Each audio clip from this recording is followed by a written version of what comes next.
Mistake number 14. Being the conscience.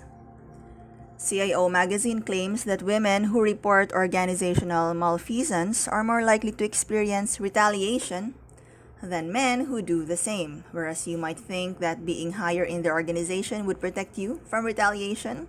This held true for men in the study, but for women, not so much. The terrorist attacks of September 11 and the spate of shady corporate financial dealings in the early 2000s gave us three extreme examples of women being the conscience, only to find out they were ignored, stonewalled, or crucified.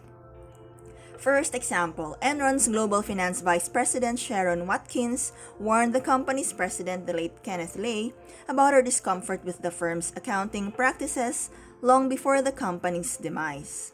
In August 2001, she had written a memo to Lay complaining about a veil of secrecy surrounding private investment partnerships at the firm.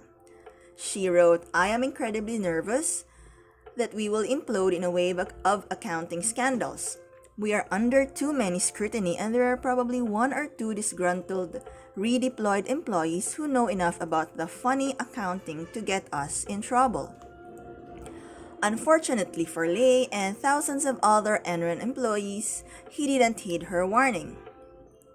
Second example, Cynthia Cooper, formerly with the now defunct WorldCom's financial auditing department, felt she had no choice but to go to the board of directors to report the misappropriation of massive amounts of money when her management told her to ignore inappropriate accounting procedures.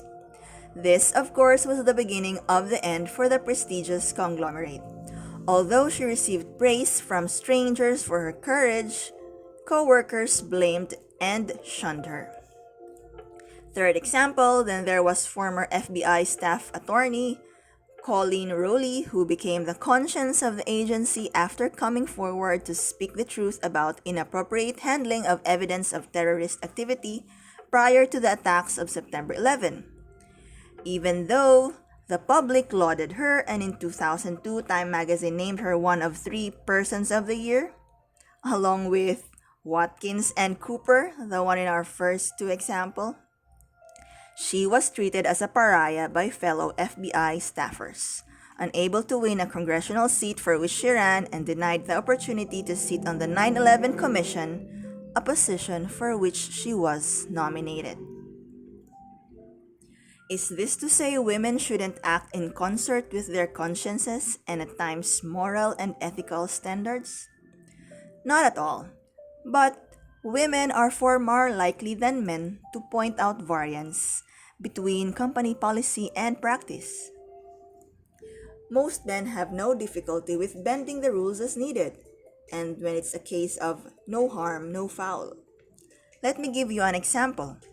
Claudette was an executive assistant for the vice president of consumer relations at a large entertainment company. Her boss routinely arrived late for work and expected that Claudette would cover for him.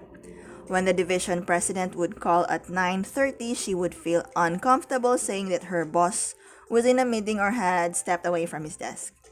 In her mind, the company's start time was 9 o'clock, and he should have been there on time. Similarly, if he was tardy in completing the required weekly expense report, he would change the dates to the current week so that he could be reimbursed for expenses incurred earlier in the week or month. At first, she would remind the boss of the rules, and he would cajole her into stretching them. After working for this boss a short time, Claudette went to Human Resources to complain. She felt the boss was asking her to compromise her values and ethics through these actions. Human Resources, on the other hand, understood that the norms for this particular company were not very stringent, and that she should be more cooperative with her boss if she wanted to build a successful relationship with him. Unable to shift from her rigid interpretations, she finally asked for a transfer to another boss. Human Resources was happy to oblige, but knew that Claudette would encounter the same problem with most of the executives at the company. What her boss asked her to do wasn't that unusual, nor was it unethical or immoral. Although she was eventually transferred to another boss who was known to be more of a straight arrow Human Resources had by then branded her as somewhat of a prude and was aware of the limitations they would encounter in promoting or transferring her in the future. The point of the story is you need to weigh the benefit of pointing out minor infractions in company policy or procedure in light of the potential consequences. Sharon Watkins, Cynthia Cooper, and Colleen Rowley, our three examples previously, are to be admired for acting in concert with their consciences. In their cases, the consequences were enormous for the company, the country, and them. Most of us, however, simply need to understand the realities of the workplace. Now we move to coaching tips. Number one, the workplace isn't a platform. Don't use it to further your cause. Number two, if you are being asked to do something illegal, unethical, or immoral, consider alternatives that will protect you from liability and extricate you from the situation without being labeled a whistleblower. Number three, don't equate doing good with doing right for yourself. Taking a controversial position on an issue may make you feel better, but except in unique situations, it's not likely to get you ahead. And number four, choose your battles carefully. Ask yourself if the risk of being the conscience is worth the potential profit.